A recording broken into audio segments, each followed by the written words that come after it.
The valley looked harmless from above, just a long, bright sweep of snow cupped between ridges like a frozen riverbed. From down inside it, it was a bowl of white glass that threw the sun back into their faces and turned every shadow into a hard-edged bruise. The air was so cold it felt clean enough to cut. Their breaths came out in short, pale bursts that hung for a second and then vanished, stolen by wind that never stopped moving. They were pinned behind what used to be a rock berm and was now just shattered stone and powder. Every time a round hit, it kicked up snow that snapped off the rocks like sparks. The sound was wrong in the open. Rifle cracks that should have echoed were swallowed by the wide space, leaving the aftertaste of violence without the full voice of it. Radio, the team leader barked, pressed flat to the ground. His gloved hand chopped toward the comms man, who was already trying, already failing.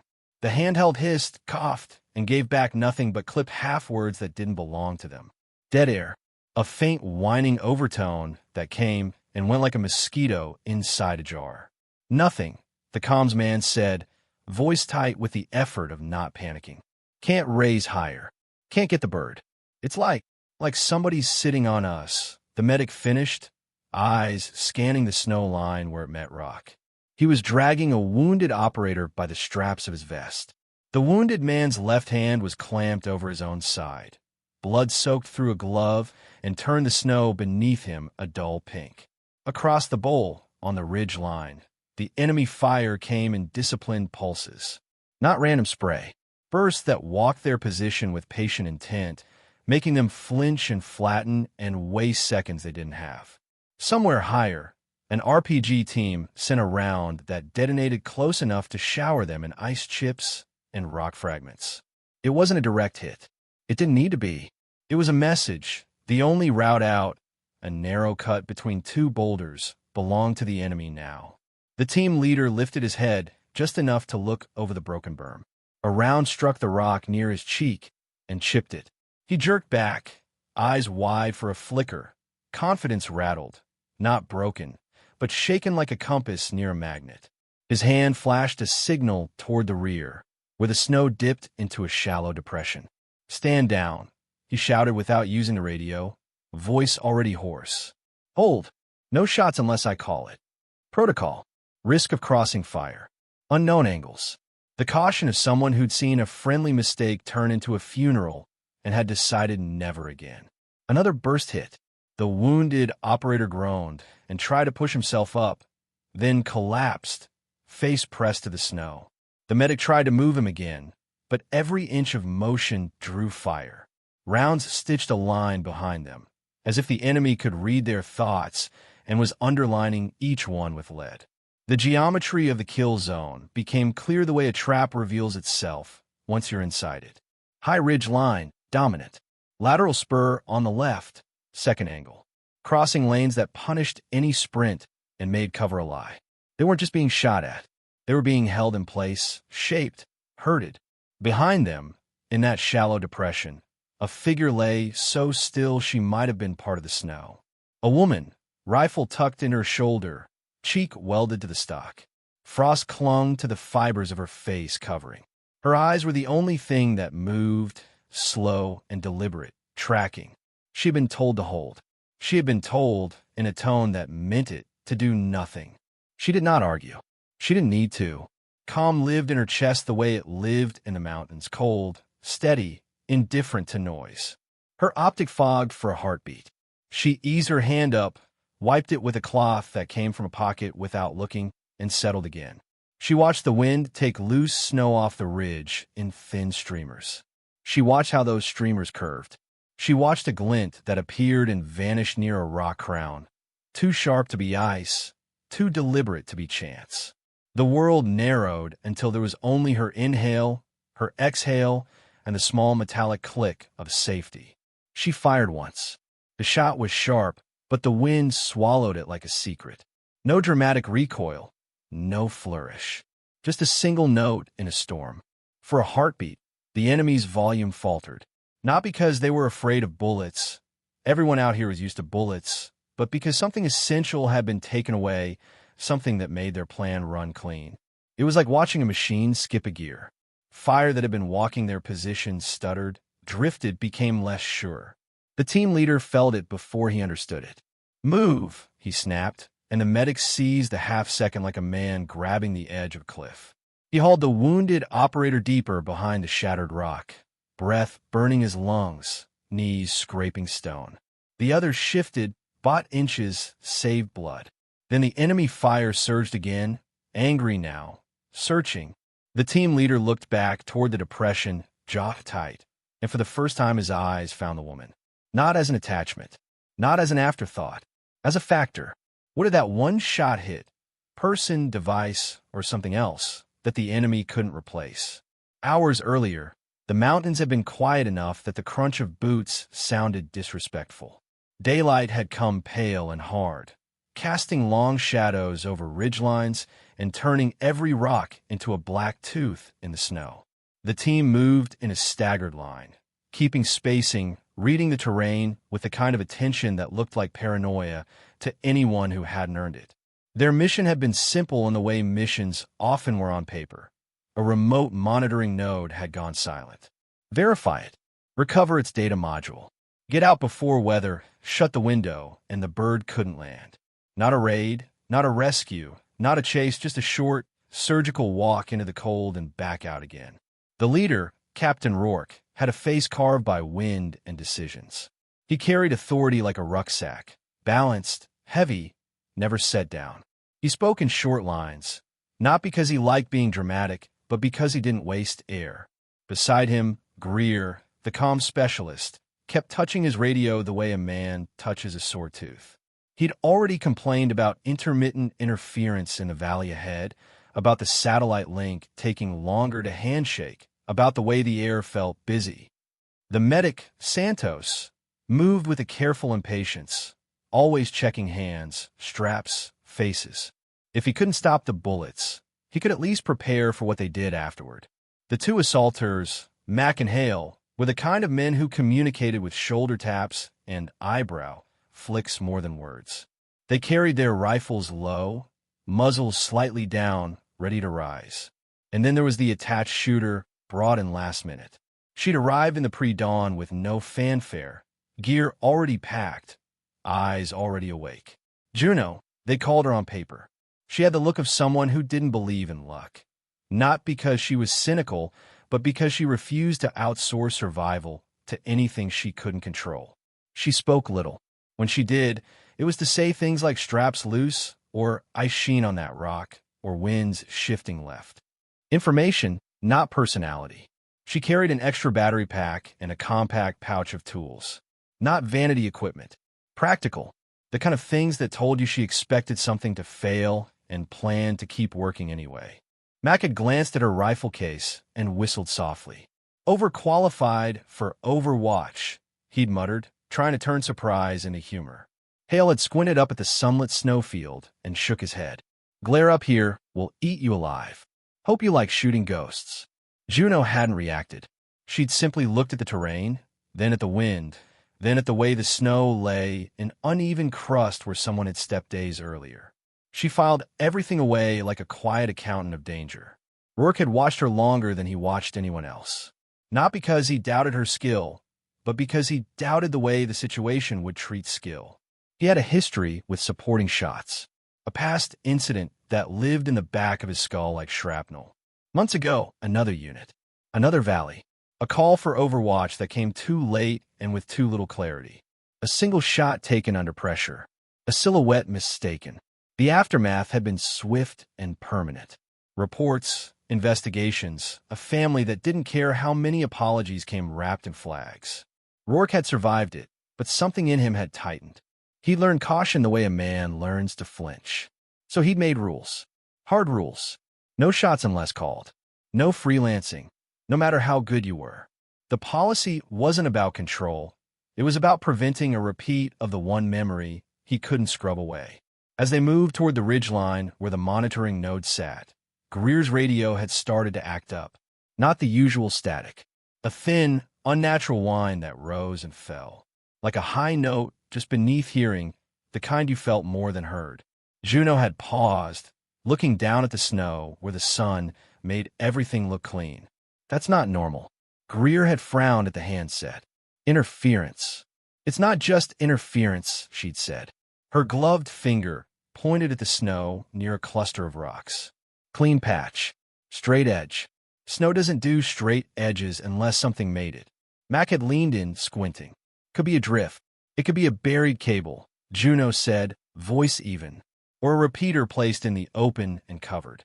Rourke had checked his watch, eyes flicking to the sky where thin clouds were starting to gather. We're on the clock. Stay in your lane. It wasn't cruel. It wasn't meant to humiliate. It was a leader doing math with minutes. Juno had nodded once and moved on. But as they climbed, she marked an alternate route, an icy gully with scattered boulders and a ragged rock shoulder that could give cover from the ridgeline's main site. Dangerous, slow, and hidden. A wrong side approach that would make sense only if the right side turned deadly. When the sensor site came into view, it looked too intact. A small mast, a solar panel angled into the weak sun, a locked housing half buried in snow. No burn marks. No obvious damage. Too quiet. Too neat. Greer knelt beside it and tried a status ping. Nothing. He tried again, cycling through options. The radio whine sharpened. Juno's gaze drifted upward, past the mast, to the ridgeline above. A tiny glint flashed like glass catching sun, then vanished. Not random sparkle. A deliberate angle. She didn't call out loudly. She didn't want to be dismissed again. She simply adjusted her sling and kept her eyes up. Rourke's voice cut in. Nobody fires unless I call it. He looked straight at her as he said it. Not because he didn't trust her, but because he was afraid of what trusting her might cost. Juno met his eyes and gave a short nod. They stepped closer to the housing, and the world snapped. The first shots came from two directions at once, high ridge and lateral spur, clean cracks that punched into the snow around them. The team reacted on instinct, bodies dropping, rifles swinging, minds compressing into speed. Greer jerked as a round struck him high, near the shoulder and upper chest. He staggered and fell, the data module slipping from his hands into the snow like a dropped heart. Santos went to him immediately, then stopped because the next burst chewed the snow where he would have crawled. He forced himself lower, moving in inches. Rourke tried to shift the team left toward a better rock line. The enemy fire walked them back with patient corrections, as if someone above could see their intention before they acted on it. Comms died in a way that felt deliberate, not fading, not cutting in and out, just dead. No uplink, no clear intra-team chatter beyond shouted fragments swallowed by wind and hand signals that had to fight distance and glare. Mac fired short bursts toward the ridge line, more to remind the enemy they weren't prey than to hit anything. Hale leaned around a rock and sent controlled shots toward the spur, trying to make heads duck. The enemy didn't care. They were shaping the battlefield, not trading. An RPG round detonated near the ridge approach, bracketing the route and denying the climb. Another round went wide, but close enough to throw shrapnel into the snow that slapped their faces and hands. Whoever was firing wasn't guessing. They were marking the exits. Time pressure started to feel like weight. The extraction window had been narrow even before the ambush. Now every minute bled away without radio, without the ability to tell a pilot to shift a pickup point, without the ability to call for anything beyond themselves. Santos got one hand on Greer's vest and dragged. Greer's breath came in wet, shallow pulls. His eyes were wide, trying to speak through pain. Module, Greer rasped, pointing weakly. It lay 10 feet out in the open snow, an innocuous black rectangle that had suddenly become the reason bullets existed.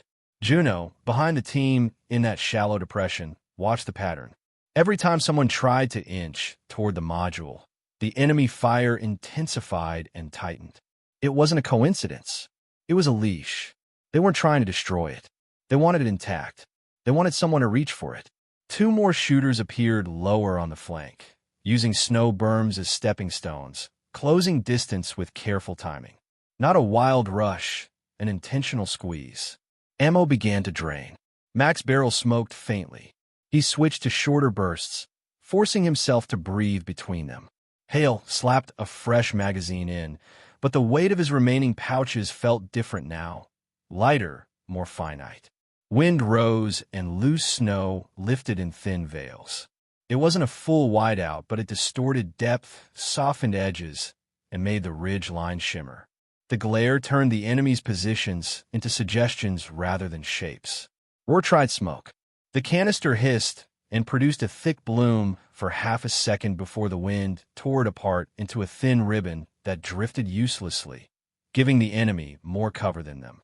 Juno's optic cut through the haze in narrow slices. She wasn't just looking for heads. She was looking for the brain. Near a rock crown on the ridge, tucked behind a slab that looked like it had been placed there on purpose, she saw a small pack and an antenna arrangement that didn't belong to the mountain. The source of the whine. The source of the dead radios. A jammer and relay setup. Close enough to be protected. Close enough to matter. She tried to signal Rourke with a hand motion, up crown device. He didn't see. He was focused on keeping the team alive, on managing fear with commands, on repeating the rule like a charm against disaster. Stand down, he shouted again. Not because he wanted to silence her, but because the ghost of the past was screaming in his ear. Then Juno saw something else. Movement in a narrow cut above and behind them. Two figures descending with careful slowness. Climbers. A counter to Overwatch. A quiet movement to get above their rear and seal the trap. The enemy wasn't just competent. They were intentional. Prepared. As if they had known exactly where this team would stand, exactly which route they would take, exactly how long it would take for weather to close the window. Greer's breathing grew weaker. Santos' eyes flicked to the sky and back, doing brutal calculations. Mac's jaw clenched as he counted rounds in his head. Hale's gloves slipped on rock, leaving a smear of black rubber. Rourke made a decision that wasn't really a decision. He stayed rigid, because rigidity felt safer than risk. Juno watched the climbers, watched the jammer, watched the module lying in the open like bait. And then she made her choice. She slipped backward into the shallow depression, letting the snow take her shape away. No speeches, no announcement, just a quiet withdrawal like a shadow deciding to move. She vanished into the gully line she had marked hours earlier. The wrong side of the mountain wasn't dramatic. It was slow and ugly and full of small ways to die. Juno moved in inches, keeping low to avoid becoming a silhouette against the snow. Daylight made everything honest. There was no darkness to hide in, only angles and patience. Every pause risked her team losing ground without her. Every movement risked drawing eyes. She timed herself to the enemy's bursts, using the violence as cover. When the ridgeline erupted in sustained fire, she crawled. When it lulled, she froze, because stillness was the only camouflage that didn't leave tracks. She killed sound as best she could. Metal clips were wrapped. Loose straps were taped. Her breathing was controlled until it hurt. She used wind gusts to mask the soft crunch of crusted snow. Her optic fogged again from exertion and cold. She slid a cloth out and wiped it, rationing the seconds it took. She could feel her heart thudding in her throat, but her hands stayed steady. Fear could have its space. It just couldn't have her fingers. Crusted snow broke unpredictably beneath her weight, making sharp cracks that seemed loud enough to carry to the ridge. Each time it happened, she stopped completely, counting breaths, listening for a change in enemy rhythm. None came. Not yet. A drifting plume of snow blew across her trail line, and for a second revealed the slight trough her body had made. The line was too straight, too readable. She doubled back 3 body lengths, re-angled, and used a rock shadow to smear her path, making it look like wind drift rather than intent. Above, a small drone rose briefly from behind the ridge. A compact quadcopter, dark against the bright sky, scanning the bowl with slow, methodical sweeps. It wasn't hunting randomly. It was part of a system. Someone had invested in this ambush. Juno powered down anything that might emit a signature and tucked reflective surfaces deep. Daylight glint was death. She adjusted her position so her glass was never angled toward the sun. The tiniest flash could draw a scope.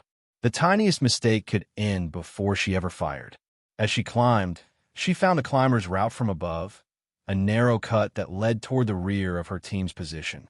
It confirmed what she already knew. The enemy had planned not just to pin them, but to remove any chance of overwatch or escape. They were closing the lid. Her mind built a ladder of priorities, not in numbers or jargon, but in simple logic. Remove what makes them dangerous first. Restore comms. Remove the eyes that correct fire. Remove the weapons that deny movement. Break the cohesion that holds them together. She reached a rocky shoulder that gave a partial angle into the ridge crown. The last stretch was wind-polished ice that offered no cover. If she crawled across it, she'd be exposed for a handful of seconds that could last forever. She waited for the wind to rise, for the snow haze to thicken enough to blur edges. Then she moved, body flat, elbows and knees sliding, rifle hug close. The cold burned through her gloves. The ice tried to throw her sideways. She didn't fight it. She flowed with it, letting the mountain choose her line. Near the jammer position, she saw a figure huddled close to the equipment, thin, bundled in mismatched clothing, hands bound. A local tech or coerce guide. A human shield placed with cynical precision. Keep the device running, keep them alive just enough, and dare the shooter to take the shot. Juno's throat tightened, not with sentimentality. She didn't have time for that, but with a moral constraint as real as any bullet. She couldn't disable the jammer if it meant shredding the captive. She shifted, inched, found a new pocket of cover behind a rock seam that gave her a cleaner angle on the jammer's power cell and antenna mount, an angle that would let her take metal without taking flesh. Below, she could hear the firefight in fragments. Bursts, RPG thumps, the faintest human shouts ripped apart by wind. Each sound was a reminder that the clock wasn't just time, it was blood.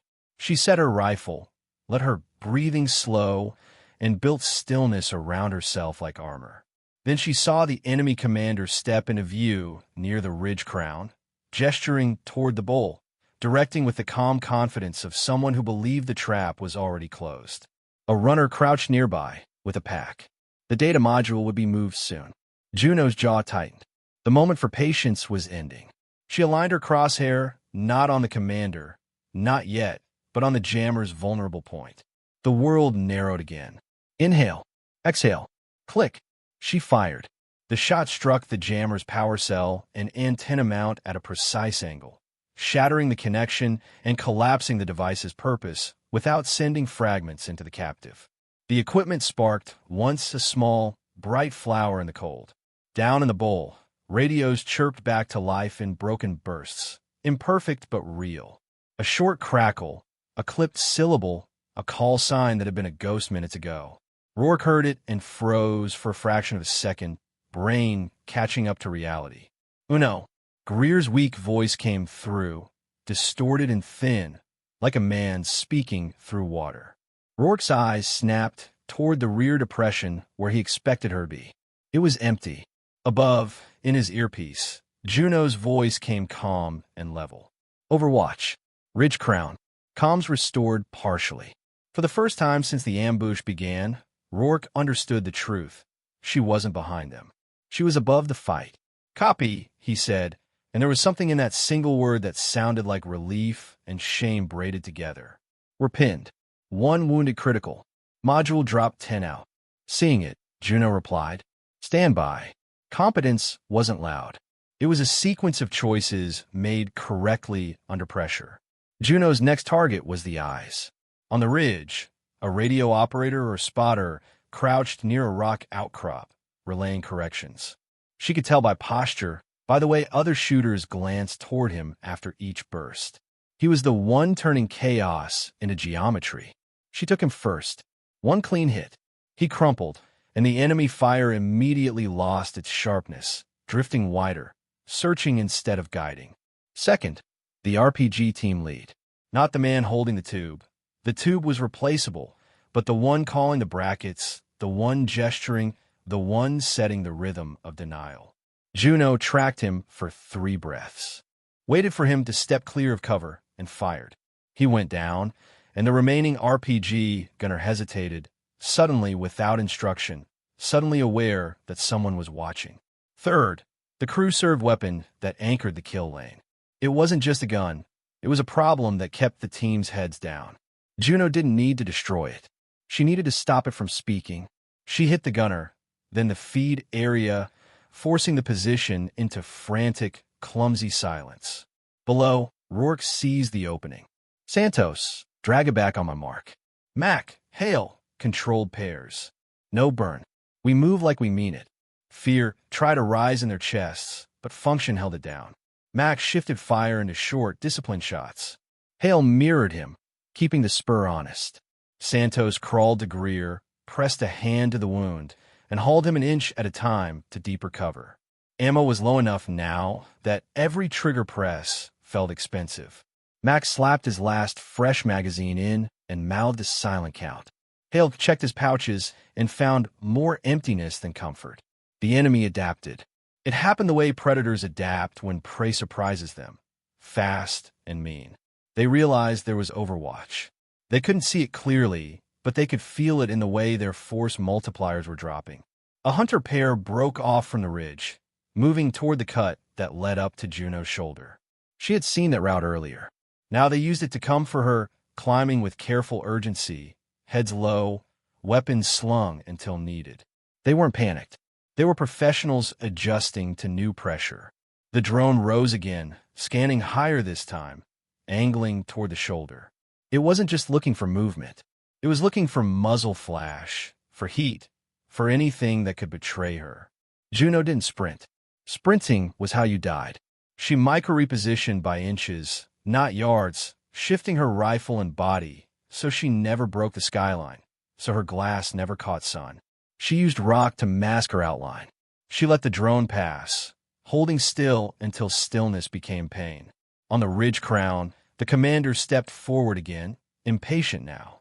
The runner with the pack moved closer to the bowl's edge, ready to descend and grab the module or pull it into their own hands. The commander reached toward the runner, gesturing sharply, and Juno felt the cohesion of the enemy's plan concentrated in that one body. A spine, a conductor. That was the turning point. Not because killing a commander is romantic, but because it breaks the logic that holds skilled men together under fire. She fired. The commander dropped, as if the mountain had yanked him down. For a heartbeat, the ridge line wobbled. Shooters hesitated, heads snapping toward the fallen body. Fire became emotional. Bursts sent without correction. Rounds wasted at empty snow. Anger replacing geometry. Rourke saw the change and didn't waste it. Go, he shouted. Module. 2 operators moved. Not standing, not sprinting, but a brutal crawl run that kept their profiles low. Snow exploded around them. A round clipped a rock near Hale's shoulder and sent shards into his sleeve. He ignored it.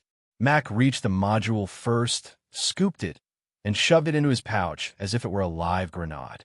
Santos hauled Greer again, and Greer's eyes fluttered, pain turning him gray. Don't leave, he tried. Nobody's leaving anybody, Santos snapped, and it wasn't comfort. It was policy. The enemy's hunter pair closed on Juno's shoulder. One tossed a small smoke canister upslope to screen their climb in daylight haze. The smoke billowed, but the wind was still the mountain's ally. Juno watched the drift, calculated, then shifted so the smoke was pulled away from the hunters and pushed instead across the ridge crown, smearing the enemy's own sight line. It bought the team below a precious veil. A thin one, a fragile one. Enough. Rourke got a broken call out through the revive radio, voice clipped, forcing calm into syllables. Coordinates. Code word. Status. The bird's response crackled back, distorted but present. Acknowledged, inbound, limited time. Extraction window pressure turned into a hard countdown. Juno had to decide whether to stay in cover or disengage before the hunters reached her. Both choices cost. Staying meant being found. Leaving meant the team below losing their angel on the ridge. She chose seconds over pride. She sent a last shot to buy time. The lead hunter crested into view, cautious weapon rising. Juno fired once and dropped him. The second hunter froze, just a fraction of a second, the human brain catching on shock, and that hesitation was enough. Juno slid backward, down the backside route, letting the mountain hide her again. Below, The team broke out of the kill box in a staggered withdrawal, dragging Greer, carrying the module, moving toward a pickup point carved into the snow near a stand of rock teeth. Behind them, the enemy fire continued, but it lacked the earlier discipline. Still dangerous, still lethal, but no longer inevitable. Then the enemy made their last play. An explosive thump rolled across the valley. Not an RPG this time. A heavier charge, set as a contingency. The ridge line near the sensor site erupted, throwing snow and rock into the air. The mass snapped, the housing shattered, and the mountain itself seemed to recoil. They weren't trying to kill the team anymore. They were trying to erase evidence, to destroy the node, to blind the area even if they couldn't get the module. A scorched earth fallback that revealed the motive with brutal clarity. The sensor data mattered, and the bigger operation mattered more than this ambush. Rourke saw it and felt something cold settle in his gut. "They're not done," he said, not to scare anyone, but because truth was the only thing that kept you alive. "Move." The rotor wash hit the minutes later like a storm made of metal. The bird came in low, blades chopping the thin air, throwing snow into a spinning white curtain that turned the world into a blur of motion and grit. They loaded wounded first. Santos shoved Greer up, hands slick with blood, face tight with exhaustion. Mac climbed in next, module secured against his chest like it was a heartbeat. Hale followed, one arm stiff from shrapnel, eyes still scanning even as the ramp shook beneath him. Rourke stayed outside a second longer than necessary, covering, counting, refusing to be rushed by adrenaline. Then he turned, ready to climb, and Juno appeared out of the white curtain like a ghost the mountain had decided to return. Snow-caked, rifle held with the casual care of someone who had carried it for years. Her face was calm, but when she grabbed the ramp, her hand trembled, delayed shock finally demanding its payment now that the work was done. Rourke caught her forearm and hauled her in. Their eyes met. In his, she saw an apology he couldn't say out loud in the noise. The bird lifted, and the valley fell away beneath them, shrinking into a bright wound in the mountainside. Juno sat with her back against the bulkhead, breathing slow. Santos leaned over Greer, working in the roar, hands moving with practiced urgency. Mac checked the module again and again, as if it might vanish. Hale pressed his head to the wall and closed his eyes, trying to force his body to stop shaking. Rourke stared out at the snowfields through the open ramp until the wind stole the last clear view. Back at the forward site, the debrief was held in a room that smelled of heated metal and damp fabric. The kind of room where people try to sound calm while adrenaline still crawled under their skin. Command wanted answers. Not for curiosity, for prevention. Why had the enemy been so prepared?